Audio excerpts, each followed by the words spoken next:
We are on the record at 10:05 a.m. Pacific time on October 5th, 2021, to begin the deposition of Albert Preciado in the matter of Luna et al. Versus Preciado et al. This case is venued in Superior Court of the State of California, County of Los Angeles, Central District. The case number is 20-STCV-08687.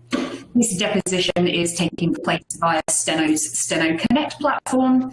The legal videographer is Coco Gagel, here on behalf of Steno, and the court reporter is Kim B. Green, also here on behalf of Steno. Would counsel please identify yourselves and state whom you represent? Alan Romero on behalf of plaintiffs. Margaret Suddy on behalf of defendants. Thank you, counsel. Would the reporter please swear in the witness? Please raise your right hand. Do you solemnly swear or affirm to tell the truth, the whole truth, and nothing but the truth in the following proceeding?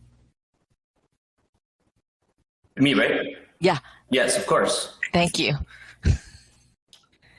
Mr. Preciado, did you upload a video to your YouTube channel on April 6, 2021 called How to Build a $50 Million Revenue Company? Sounds like it, but I don't remember. I upload videos every day. So you don't remember if you claim to have a $50 million company? No. Okay. Did you upload a video on April 7th, 2021 saying making $50 million is not enough? I don't remember. Would you like me to show it to you since you don't remember? If I don't care. Okay. Which of your companies makes $50 million in revenue a year? Am I allowed to answer that? I'm just going to object as to right to privacy. Yeah. I mean, that has nothing to do with the case. I'm just going to say objection, right to privacy. Counsel, what right to privacy does he have if he's talking about his net worth on the... I know it's a fraud, and I know he doesn't make $50 million.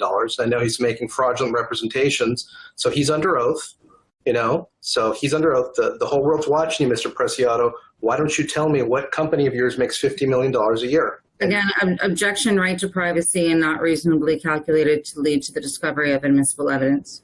Okay, but you're not, she's not instructing you not to answer. I am instructing my client not to answer. Okay, so you can't tell me which of your companies makes $50 million. Is that correct, Mr. Preciado? It's none of your business. Mr. Romero, my objections were already stated on the record. I already instructed my client not to answer. If you'd like to make a motion to compel those answers, you're welcome to do that. Okay, I'd like the reporter to mark that as a question 1. Okay. You have been sued by 3 of your employees in this case, haven't you? I believe so. Okay. Is there something wrong with your memory today that you don't remember uploading videos and you don't remember who sued you? I upload a lot of videos, so I upload maybe 2-3 videos a day, so I'm not going to remember that. And my marketing team helps me with that too, so. Well, will you at least admit that you filmed and uploaded a video saying that you have companies that make $50 million? If you remember. You don't remember? No. Have you ever been diagnosed for dementia or other memory loss related diagnoses? No. Okay. What's the process for you filming a video? Who uploads it to your YouTube channel? The process for my videos, to answer your first questions, are because I inspire and I motivate a lot of people. You know, like I help a lot of people with entrepreneurship. We had our biggest event last weekend. Over 2,000 people showed up. Everybody was happy. I like to think of myself as somebody that likes to help people and reach their dreams, and that's why I do videos. Now, who does my videos? I have had videographers do my videos, and then I upload some, they upload some. Okay. Do you control the Mortgage Guy Inc., which is a California corporation? What do you mean by control? Do you own all the shares of the corporation?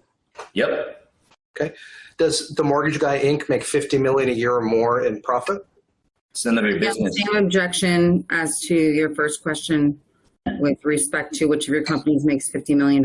So I'm going to object on privacy and not reasonably calculated to lead to the discovery of admissible evidence. If you'd like, you can file a motion to compel as to that question. Asks the reporter to Mark. So you can't tell me if the Mortgage Guy Inc. makes $50 million a year in revenue, right? I've already objected. Okay. Well, if income is none of our business, why are you making videos saying how much you make $50 million a year on the internet? Again, same objection. I'm just going to have a standing objection to these types of questions. So are you instructing him not to answer why he put? I am. Wait, you guys are talking on top of each other. Please, you need to speak one at a time.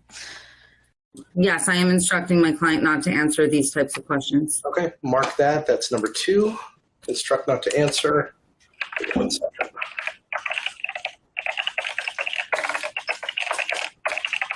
How many employees does the Mortgage Guy Inc. have? I'm sorry, can you repeat that, Mr. Romero? I couldn't understand the first part of the question. You have the reporter read it back.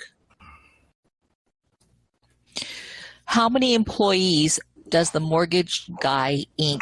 have? So I could answer that.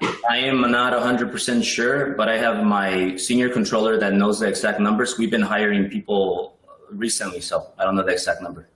Okay, well, you're a licensed mortgage broker in California, aren't you? Yeah. Okay, and pursuant to the rules of the Department of Real Estate, you're required to know how many employees you have, aren't you? I will happily bring my senior controller and she could answer that question. I don't deal with that. I don't hire people. I do not hire people. I have my team that helps me hire people. Well, how many people are on your payroll for the Mortgage Guy? Ask my HR person. I don't know. Your HR person's not here today, so I'm asking you, and you represent yourself as to be this great businessman with a great memory. I don't understand why you can't answer any questions on video. I can get back to you on that. Well, no, you're not going to get back to me on that. How many employees does the Mortgage Guy have? You don't know, or you won't tell me? Mr. Preciado, you can give an estimate as to how many W-2 employees you currently have, if you know. Okay. We have close to 14, more or less. And is it possible to make $50 million in mortgage loan revenue with only 15 employees, based on your experience as a motivational speaker and expert in mortgage loans? Is that possible? I never said that a mortgage company makes 50 million. So don't put words in my mouth, please. Well, I'm not. I'm asking you to answer a question. I don't know. Ask somebody else. I don't know. Well, yeah. Let me explain how the deposition process works. You're here to answer questions. Your attorney may instruct you not to answer questions on the basis of privilege. Okay? So I'll be frank. I know you're making all these false statements on the internet, and it goes directly to my client's case. So I get to ask you questions. We don't get to put a pin in it. I don't get to ask someone else. Well, actually, maybe I will. What's your controller's name? Mary Freeman. How do you spell the last name? Freeman. Okay. Can you give me her phone number, please? Actually, hold off on that. We'll get that during the break. I don't want that on the record. Okay. But you have her phone number, right? Yeah. Okay. Do you have an email address for her? Yep. Okay. So I'd like you to provide that to me off the record once we go off, because I don't want that on the recording, because the recording is going online. Okay. Next is Driven Enterprise. So let's take a step back. The Mortgage Guy Inc., is that a licensed MLO, a mortgage loan origination business? It's a mortgage broker. Okay. And about how many mortgages does the Mortgage Guy Inc. Process last year, say in 2020? You're the responsible broker. How many mortgages did you do last year? I don't think that's his business. Okay, objection, right to privacy. Okay. I'm instructing him not to answer. It's also not reasonably calculated to lead to the discovery of admissible evidence. I really think the only thing he can allege is the Fifth Amendment, because these are all fraudulent representations he's making on the internet. So, I mean, we're on the internet. Everyone's going to see our videos. The question is, will you tell me how many mortgages the Mortgage Guy Inc.? And if you don't want to tell me, that's fine. I can go and get an order. But why are you hiding this information from me?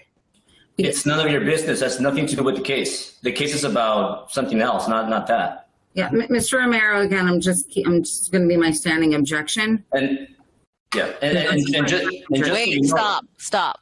If you guys are talking on top of each other, nobody gets on the record, and everyone needs to slow down and speak clearly. Thank you. Yeah. Mr. Romero, again, I'm just going to make my standing objection that these are, first of all, privacy. Corporations, including closely held corporations, have a right to privacy. And also these questions are not reasonably calculated to lead to the discovery of admissible evidence. Okay, Mr. Preciado, you were going to tell me about what's my business and what's not my business. Why don't you tell me? Mr. Preciado, you don't have to do that. Well, were you going to say something, Mr. Preciado? Nope. Okay. So why are you refusing to tell me how many mortgages the Mortgage Guy Inc. does in a year? He's refusing to tell you because of the fact that I already objected and instructed him not to answer. So are you going to take your attorney's advice and not tell me how many mortgages the Mortgage Guy does a year? Yeah, that's right. Okay. And is the reason you're not telling me because it would interfere with your ability to make fraudulent misrepresentations on the internet about how much business you do? Objection, that's harassing. And if you're going to continue down a line of harassing questions and embarrassing questions that have no legitimate purpose, then I'm going to end the deposition and seek a protective order.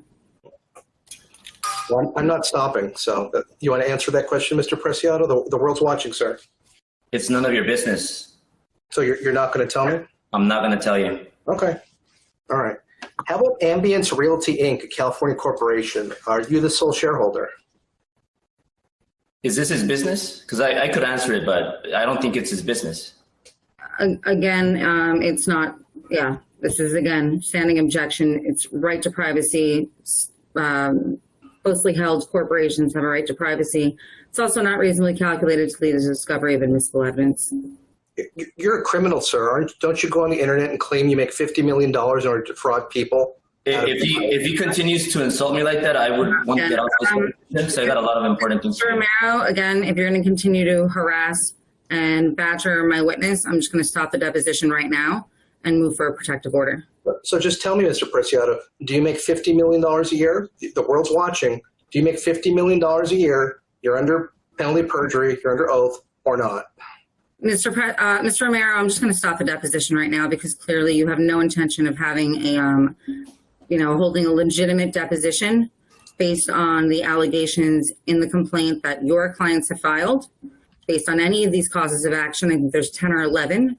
You're not getting to any of them. Instead, what you're doing is you're conducting this deposition solely to annoy, harass, and to vex my client for no legitimate purpose. So why don't we just go ahead and end this deposition right now? I'll get an expedited deposition transcript and I'll move for a protective order. I'll move on to the next question. Well, if it's going to be the exact same types of questions as you've already been asking, then I don't believe that there's a reason to. If you have legitimate questions to ask with respect to the plaintiff's claims, the plaintiff's actual claims and the causes of action in the complaint, then I'm fine to move ahead. Sure, let's do that. Would you agree I have a right to know if Mr. Preciado is involved with the different defendants? If he's involved with different defendants? Yes. I mean, we're 20 defendants. Is that private? Wait. You guys are talking on top of each other and you're buffering out. Okay. So, Mr. Preciado, who are the members of Preciado Acquisitions, LLC, a defendant in the instant action? That, again, I'm going to object to on the grounds of right to privacy and not reasonably calculated to lead to the discovery of admissible evidence. So you're not, just to get this straight, because we are going to go in front of Judge Alarcon very shortly, you're instructing your client not to tell me if he has any ownership in Preciado Acquisitions, LLC, which is a named defendant that you've appeared for in the action. Is that correct? Just so we have a clear record. He can tell you whether or not he has any ownership interest in it, but to the extent to which he has an ownership interest in it, the other members of it, any sort of capital, no, you're not entitled to that information. Okay. Are you a member of Preciado Acquisitions, LLC? Yeah. Okay. Who are the other members? It's none of your business. Okay. How many employees does Preciado Acquisitions have? Do I have to answer that? It has no business to do with the lawsuit. Hold on. First of all, Mr. Romero, I think that you're aware that with respect to Preciado Acquisitions, I'm not representing that company, and as you know, that company has been dissolved. Okay, so just so we have a clear record for Judge Alarcon, you're instructing your client not to answer how many employees Preciado Acquisitions currently have. Mr. Preciado, you can answer with respect to Preciado Acquisitions how many employees it has. 0. Okay. At its height, at its largest, how many employees did Preciado Acquisitions have? 0. Okay. What was the business purpose of Preciado Acquisitions LLC when it was active? Am I cool to answer all these things? You can answer that. That's fine. Can you repeat the question? The court reporter would read it back, please.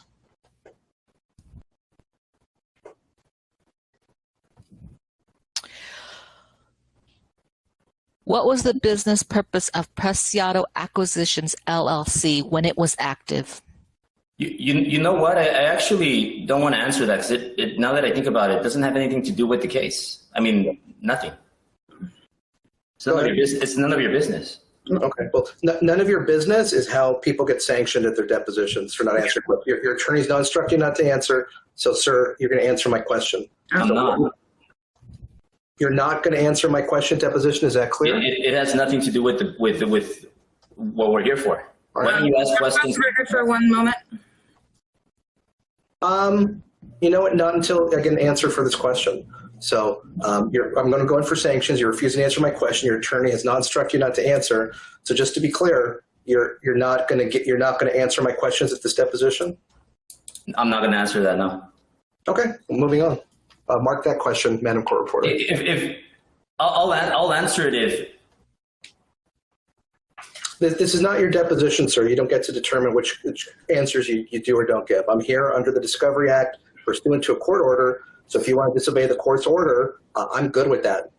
In fact, every time you tell me you're not going to answer, that's golden to me because I'm going to go and tell the judge you're disobeying his order. So Mr. Romero, would you please let me know which court order you're referring to? Because my understanding is that the motion to compel the deposition, as well as the motion for a protective order, both were denied. Okay, so Mr. Preciado, just to clarify, you're refusing to answer my question, which was, what was the business purpose of Preciado Acquisitions LLC? Is that correct? And then I'll move on. You're refusing. I will answer it. The business purpose was to buy real estate. Okay. And when did Preciado Acquisitions cease business? I don't know. Okay. Who would know that information? My senior controller. Okay. And your senior controller, can you remind me who that was? Mary Freeman. And is Mary Freeman the senior controller of the Mortgage Guy, Inc. also? She is. Is Mary Freeman the controller of Ambience Realty, Inc.? She is. How about Driven Enterprises, Inc.? She is. Do you have any other active entities that Mary Freeman is the controller of that we haven't discussed yet? No. Okay. Do you have any other active entities right now conducting business in the state of California for which you have an ownership interest? Am I cool to answer this? I'm just going to say objection, right to privacy again, and not reasonably calculated to lead to the discovery of admissible evidence. Okay, but you still need to answer, sir, so go ahead. I'm instructing him not to answer. You're instructing him not to answer what other corporations and LLCs he operates in the state of California. Is that correct? Currently? Yes, that's correct. Okay. I asked the court reporter to mark that question again. I'm sorry, to mark that question. All right.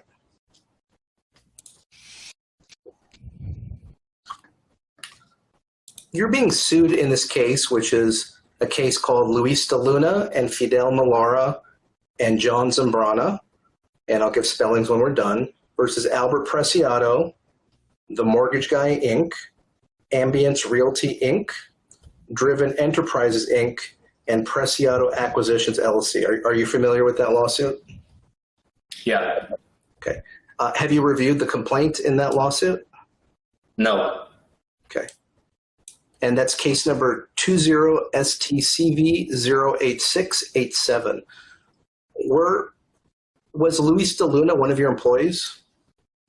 Yes. Which entities did he work for? The mortgage guy. Okay. Did he ever do any work for Ambience Realty? The only work he did was videos. He was just video. So he did video work for Ambience Realty, is that correct? He did videos. He did videos for agents that work at Ambience, but he did not work for Ambience. Okay. Who paid him for those videos? The mortgage guy. Okay. So the mortgage guy pays for work that is done on behalf of Ambience Realty? They're videos for agents that work for Ambience. All he did was videos. Okay. But go ahead. That's it. Okay. But just to be clear, is it your testimony today that the mortgage guy, that corporation, pays for videos to be shot on behalf of Ambience Realty, Inc.? No, he did videos for agents that work for Ambience. Okay. But you said the mortgage guy paid for those videos? The mortgage guy paid him. Okay. Did De Luna ever work for Driven Enterprises, Inc.? No. Okay.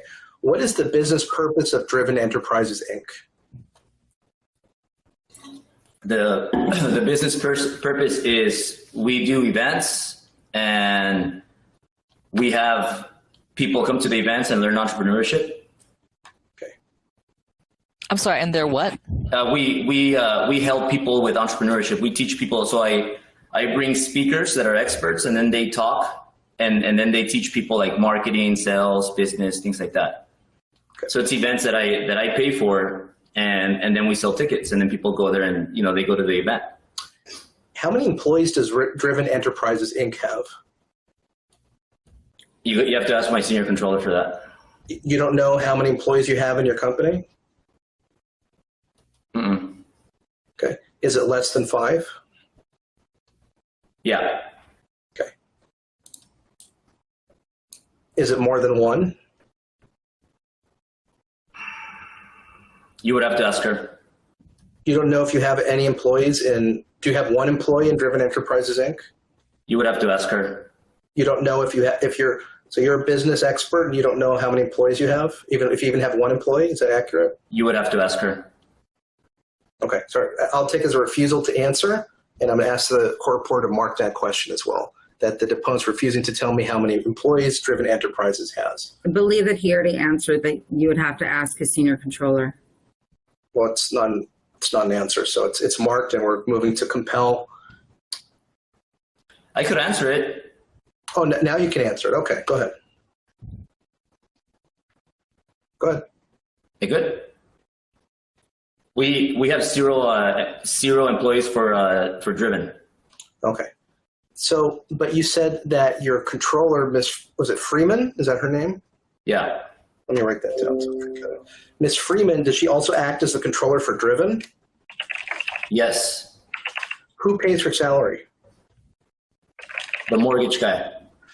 So just to make sure we have clear record here and clear testimony, is it your testimony today that employees of the mortgage guy perform work on behalf of Ambience Realty and Driven Enterprises, Inc.? You would have to ask my controller. I listen to my tax person to tell me how to run my business, so they're the ones that know. Okay, I'd move to strike as non-responsive. Can we have the court reporter please read the question back?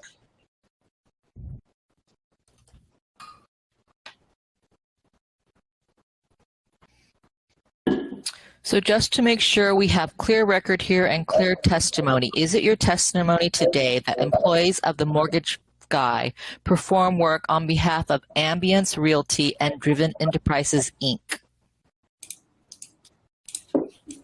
Is that a answer yes or no? Yeah. I believe so. Okay, thank you. All right. Did Mr. De Luna ever perform work on behalf of Preciado Acquisitions, LLC? Never. Okay. When did you first meet Mr. DeLuna?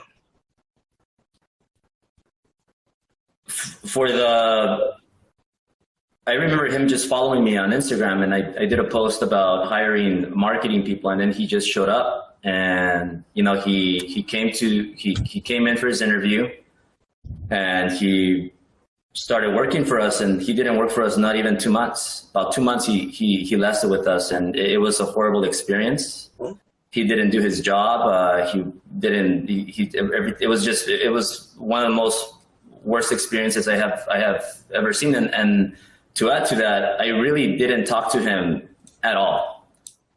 I didn't deal with him. It was my wife, Sylvia Sanchez, who dealt with him and with most of the employees. I don't really talk to him at all.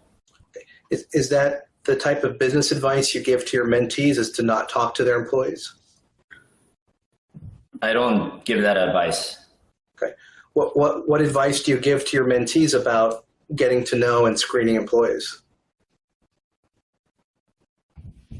Does this apply to the objection relevance that you can answer? Yeah. So, what's your question again? Could we have the court reporter read it back, please?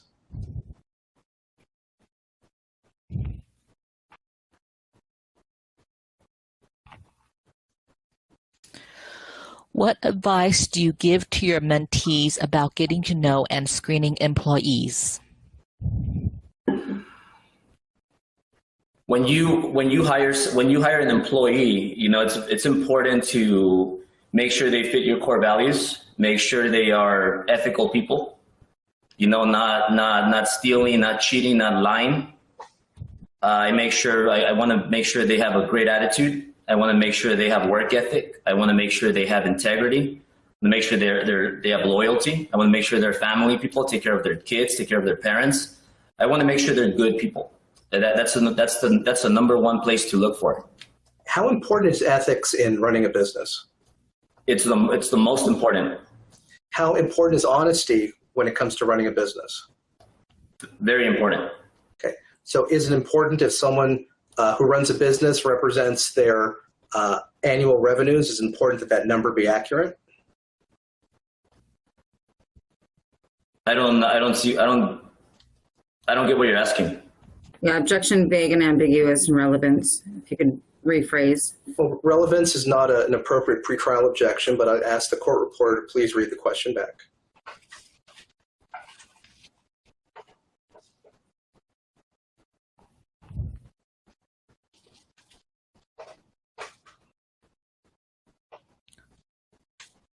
So is it important if someone who runs a business represents their annual revenues, is it important that that number be accurate? It represents to who? Anyone. You say objection vague and overbroad, but you can answer the question. Yeah, I mean, we have our, when you have a company, it's pretty easy to tell who's lying, who's making up things, and I'm sure you have access to go and look up companies and see what they make. Well, I'm using this opportunity to ask you how much your companies make, and you're refusing to tell me. Is that accurate? It's none of your business. It is accurate. It's none of your business. So I think we got an answer from you. So just so we're clear, you said it is accurate that your businesses make $50 million a year. Is that your testimony, sir? I did not say that. Well, I know you didn't. So you don't make $50 million a year in your businesses, right? I'm not answering that. Same standing objection as before. Okay. Wasn't Luis DeLuna one of your bartenders before you hired him? Once again, I met that guy for 2 months. I knew him for 2 months, and that's it. And we had to fire him because he was very bad at what he wasn't working. He was, it was just a horrible experience. Okay. I've never met him before that. I don't have nothing to do with bartender. I don't know about bartender.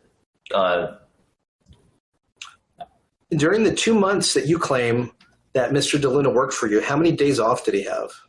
Oh, I wouldn't know that. Okay. So if he said he had no days off, you don't know if that's true or not, right?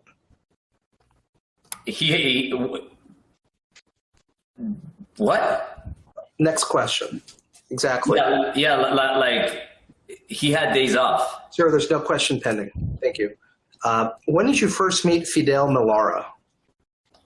Fidel Melara, again, followed me from social media, and he had a job at an Italian restaurant that I used to go with my family at the Grove, and he was a server there. And that's where I met him. What restaurant was that? That was me. That was, I haven't been there in a while, but it's the only Italian restaurant that's at the Grove. Okay. Did Mr. Melara work for you at some point? Yeah, he was hired and he lasted a month and a half. When I fired Louis, he left with him. He quit.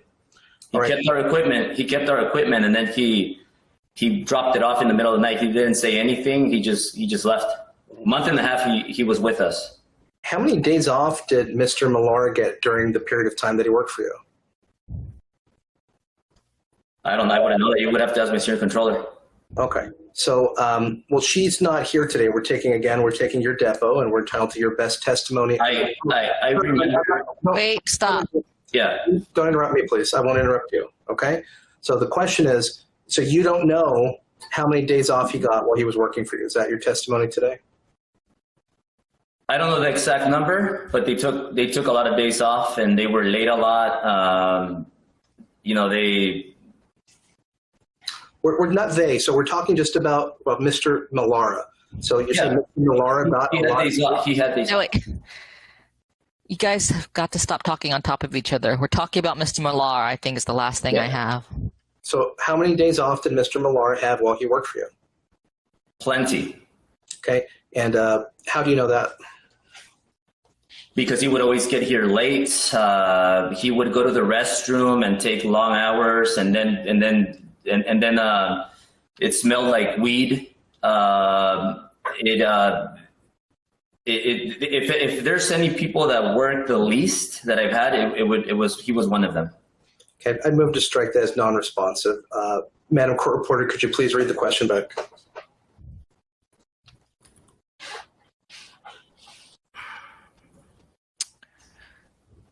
And how do you want me? The question pending is, and how do you know that? Would you like me to read the question before that to get context? Yes, please. Okay. Question. So how many days off did Mr. Melara have while he worked for you? Answer: plenty. Question. Okay. And how do you know that? Because he had Saturday, Sunday off. Sometimes he would have a weekday off. Like he would have days off just like everybody that works for the company. He wasn't any different. How do you know that he took weekdays off? I don't know exactly what day, but sometimes people, they don't come into work on the weekdays for different reasons. So I'm trying to get an answer with respect to Mr. Melara. So do you or do you not have any independent recollection of whether or not Mr. Melara took any weekdays off while he was employed by you? Weekdays off, he took some weekdays off, and I don't handle that stuff, so I wouldn't know. I don't remember. He was only with us a month and a half. So you don't know, you don't remember, right? He was only with us a month and a half, and I wasn't in charge of keeping track of his coming to work, not coming. I don't deal with that. Who was in charge of tracking Mr. Melara's attendance at work? Sylvia Sanchez. Okay. And who is Miss Sanchez? That's my wife. Okay. And is she employed by the mortgage guy? No. Okay. Is she employed by Ambience Realty? Yeah. Okay. Is she employed by Driven Enterprises? She's not employed by Driven. She is my wife, and she has a real estate license. So that's how she stayed in with Ambience. Does she have a broker's or an agent's license? Agents. Who is her responsible broker? I am. Okay. How long have you been her responsible broker? Since she got her license, like. And what year was that? I don't know. Okay. Did Ms. Sanchez ever work for Preciado Acquisitions, LLC? No. Okay. When did you first meet John Zambrana? I don't even remember that. Do you know who John Zambrana is? Yeah, he was my video guy, one of my first video guys. Okay. And John Zambrana worked for you at some point, is that accurate? Yeah. Okay. Did John Zambrana ever work for the Mortgage Guy Inc.? Yeah. For how long? More or less like a year and a half. Did John Zambrana ever work for Ambience Realty Inc.? No. Okay. Did John Zambrana ever work for Driven Enterprises Inc.? He had maybe a few times when we did events. I don't remember though. I'm not for sure, but he did attend some of the events to record that were material from Driven. And when you say record, you mean as Video. a videographer? I'm sorry, your end of your question got cut off. I think that the question was to me, and by record you mean videographer. Yeah. Okay. Did Mr. Zambrana ever work for Preciado Acquisitions? Never. Okay. How much, when Luis De Luna worked for you, do you recall what his salary was? No. Is it true you paid him less than the minimum wage? I wouldn't know that. Okay. So just to be clear, you don't know if you paid him less than the minimum wage, right? I don't think so. Okay. But you don't know. I don't take care of that. I don't know how much he got paid. Okay. I didn't hire him. Who hired him? My wife. Okay. Is it true you failed to pay Mr. De Luna overtime? No. Okay. So what was the overtime rate you were paying him then? He never worked overtime. Like he did the opposite. He worked less. Okay. So the question is, did you ever fail to pay him overtime? And your response, just so I'm clear, is that he never worked overtime for you. I don't. Yeah. He never worked more than regular. What is regular? 8 hours a day, 5 times a week, 40 hours a week. Okay. So is your testimony that your work schedule for Mr. De Luna was 40 hours a week? Maybe less. He would always come late. Okay. So is it your testimony today that while employed by you, Mr. De Luna always worked less than 40 hours a week? It seemed like that. He was always here very late. He would get here super late, like 10 o'clock, 11 o'clock sometimes. How about Fidel Millar? Is your testimony he always worked less than 40 hours a week for you? Oh yeah, definitely. Both of them. They were two of our worst people we've ever had. Okay. How about John Zambrana? Is your testimony he always worked less than 40 hours a week for you?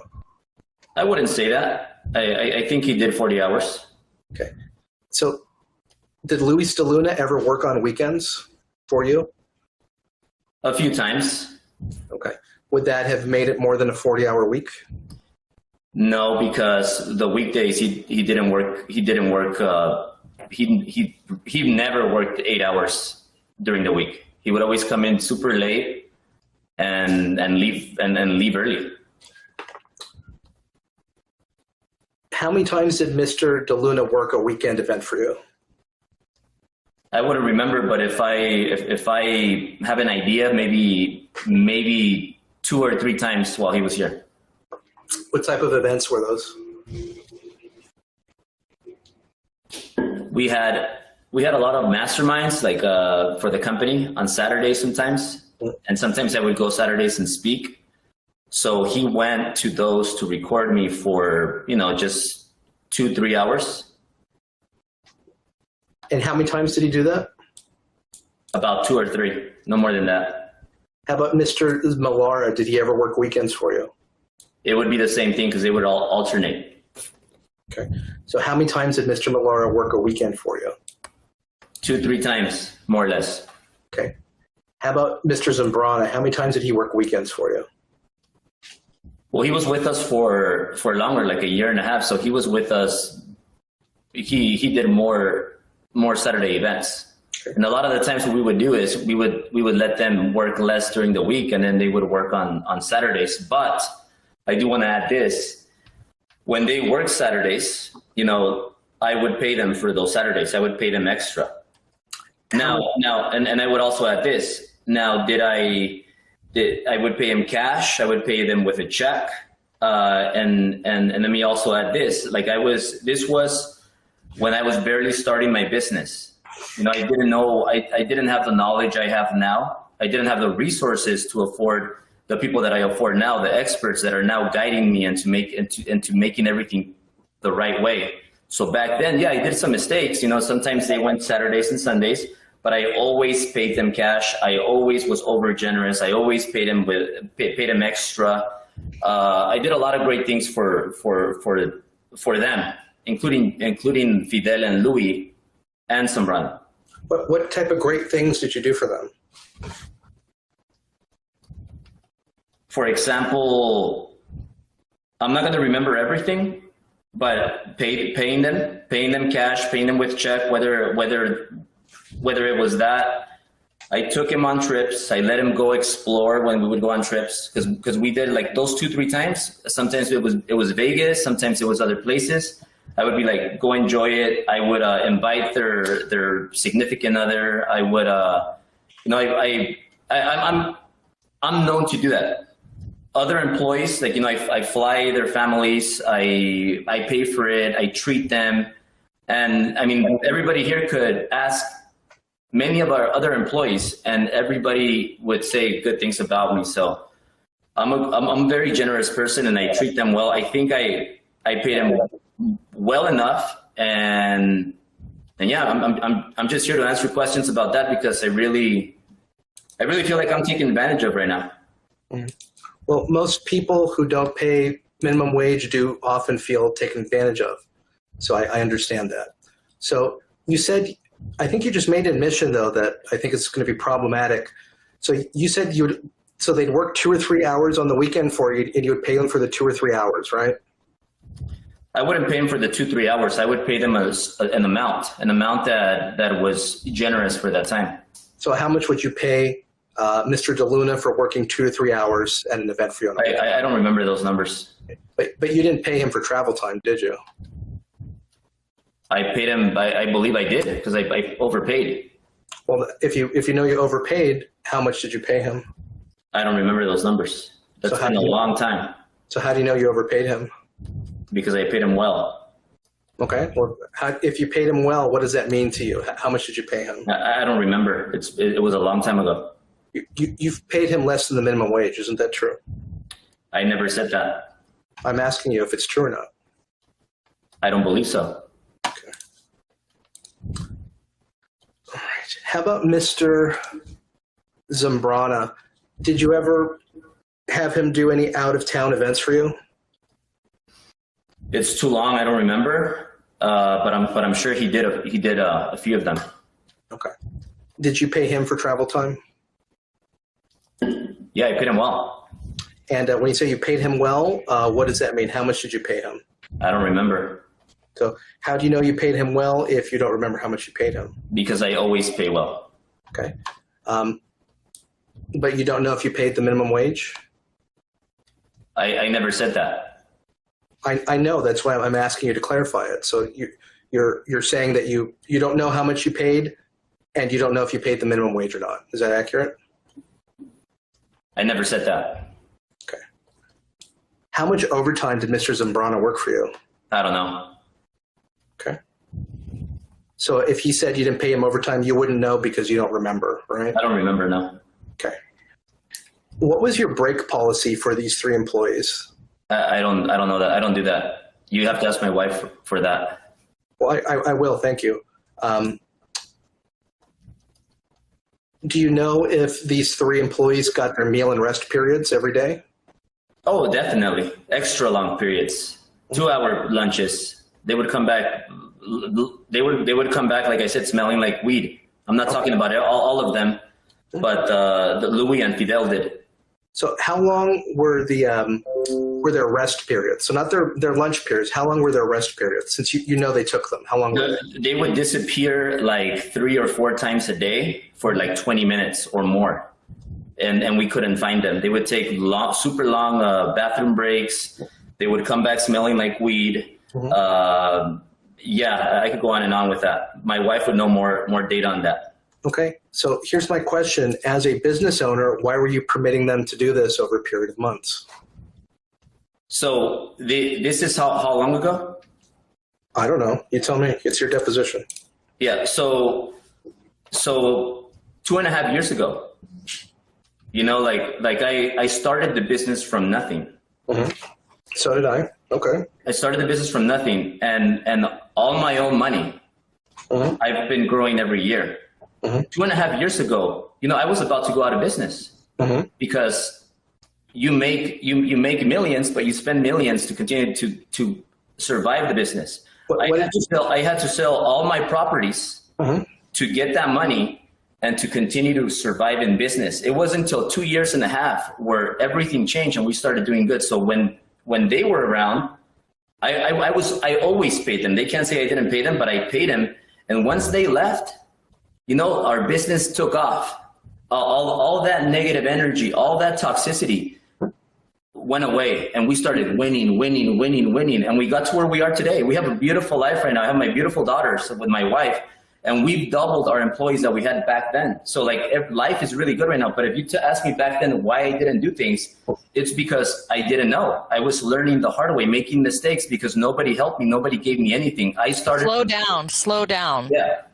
So like it gets me, you know, it pumps me up because I'm one of those stories of somebody that came from nothing. And I always had people like Alan poking at me, telling me things. And you know what I did?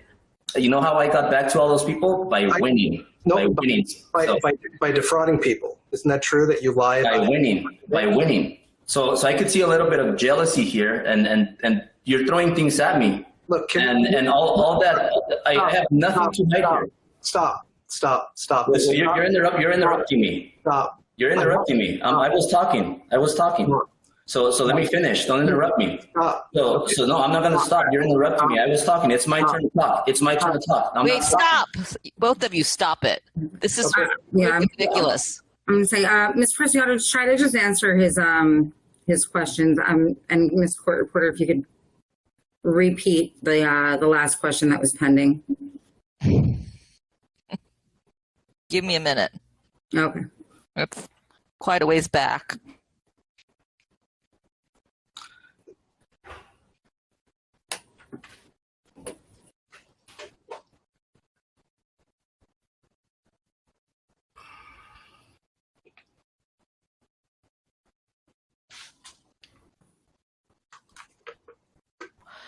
I think the pending relevant question, as a business owner, why were you permitting them to do this over a period of months? Do you need the question before that, or? I'm good.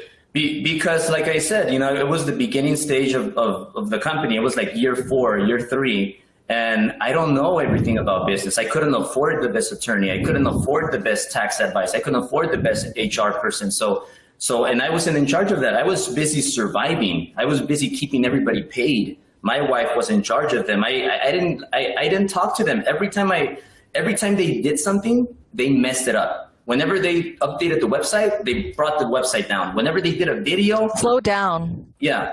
So I wasn't involved with that. So like and to answer the question, like I wasn't in charge of that.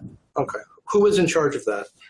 My wife still. Okay, so I love it when you go on these rants because it gives me more questions. It gives me more data to ask you questions about. Go for it. You said that you put millions of dollars into the business. What did you put millions of dollars into that you just told me about? You said you sold properties and you had to put millions into the business. So where did those millions go in your business?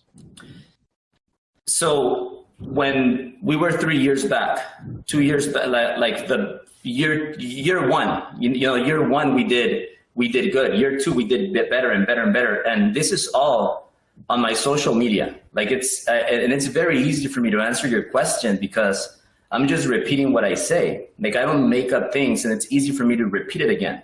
So when I made $3 million, for a business, I spent more than $3 million. I maxed out my credit cards. I got collections to survive. I ran out of money. I spent my wife's money because I wanted to survive, because I wasn't going to quit. And then I even had to sell property 1, property 2, property 3. I made 100, 200,000 from those properties, and all that money, I used it in my business to continue to pay the rent for my lease, to continue to pay my employees, to continue to pay my agents, because I was going negative. But you know what? Thanks, because I have a heart and I'm a real entrepreneur, and I make my real money by helping people, not making up stuff and attacking people, because I do. That's my turn to talk. My turn to talk. Please respect that. So because I started from nothing and I never gave up, and I did. Stop. Okay. Here's how it works. You can keep talking, and Mr. Romero, you can keep saying stop. And what happens is I hear you guys cut each other off. So basically what you have is a page of stop, not making up stuff, stop, not make it, stop, not. So that's what your page, your transcript is going to look like. Yeah, I know. Yeah, because we have someone hijacking. He thinks this is I'm not taking this down right now. Okay, this is not. So we can. Mr. Let's go on the record. So wait, I was talking before you interrupted me. So I was going. I'm a real entrepreneur. Stop. We're part of Stop. Don't you understand, Mr. Preciado? Okay, you're going on a rant. I know your hands are up. You're going on a rant like you're trying to scam people out of money, which is what you do for a living. Okay, you're a criminal. Okay, you say you make 50 million. You don't. Okay, you're a liar. He's insulting me. I don't right now. I have nothing to do anymore. He's just jealous, and you're an idiot. Preciado, I'd like to go off the record, please. If we can. We're off the record. We've been off the record. I can't write this down, you guys. I can't talk to him anymore. All right, let's go off the record for Alan. 5 minutes. That's fine. Okay. Off the record at 10:57. Back on the record at 11:04 a.m. Okay. Mr. Preciado, earlier you had told me that you put millions into your business. So here's my question. At that time you said you were putting millions in, my client said that all your bank accounts were overdrawn. So which is the accurate statement? You were putting millions into your business, or the bank accounts were overdrawn? I was putting millions in the business, and I could have, they weren't overdrawn, but they were pretty low because, it was the beginning stage, like I mentioned. Okay, so like I said, the more you talk, the more information you give me to ask about. So what these millions, you used it on rent. Where'd the other millions go that you put into your business at this time? Can you explain that better? Well, I'm hoping you'll explain it better. You said you took millions of dollars and put in your business, okay? So for example, I own a business. We just bought a couple of $100,000 in furniture. We're moving. So millions of dollars, what were those millions spent on when you put them into your business? I answered that earlier, but what I meant is the money that we were making, all the money was going back into the business. So our net wasn't there. We were putting all the money back into. I was even negative at points because I was in the surviving stage. And I'm talking about 3 years ago, two and a half years ago. Okay, so what did the millions get spent on? Let me repeat it for the third time for Mr. Romero. But the money that the money that the company was making, all that money was going back into the company as expense. So we weren't making money net. Okay, so that's a lie, isn't it? Plaintiff's counsel, I'm just going to object again that you're harassing my client, and you're berating him. Your behavior is extremely uncivil during this deposition, and if you continue, once more, I'm going to stop the deposition and move for a protective order and any other available relief. Well, last warning. This is going on the internet, so if that's fine. I have no problem with it going on the internet. I don't care. Wait, there's nobody going on the record. Stop. You don't get to talk unless I ask questions. You understand that? So anyway, Mr. Romero, again, if you continue to act uncivilly during this deposition, you continue to harass my client one more time, I will stop the deposition right here, right now, and I will immediately move for a protective order and any other available relief. Do you understand? So, Mr. Preciado, I'm going to ignore your attorney because nothing she says makes any sense today. So you only talk when I ask you questions. Is that clear, Mr. Preciado? We can sit here all day. You're on video. You're making a clown out of yourself, Mr. Preciado. Okay, I'm going to stop the deposition right now. You're harassing him and you're berating him. You just called him a clown. Before you called him a liar. You called him a criminal. You called him a fraud. This is not civil behavior. So I want to note that for the record, and we're going to stop the deposition right now. So you quit, Mr. Preciado? You're a quitter? He's not. Please don't speak to my client directly. I'm telling you right now that we're moving. That I will move for a protective order, Mr. Preciado. Please don't say anything else. Hey, you guys are really, Mr. Romero, you're not coming through clearly. Nassetti, please slow down. So again, Ms. Court Reporter, I am stopping the deposition right now. I'm noting plaintiff's counsel's uncivil behavior throughout this deposition, such as by calling my client repeatedly a criminal, calling him a fraud, calling him a clown, and I'm stopping the deposition and I will be moving for a protective order. You forgot quitter, which is what he is. So quit. Goodbye. Okay, the deposition is now concluded. And you won't answer. Oh, we're off. Thank you, everyone. Bye-bye. Thank you. Bye-bye. Madam Court Reporter. Wait, can we give the yes. video for just one chance? Sure. Go ahead. Okay. We are off the record at, I think it was 11:07 a.m.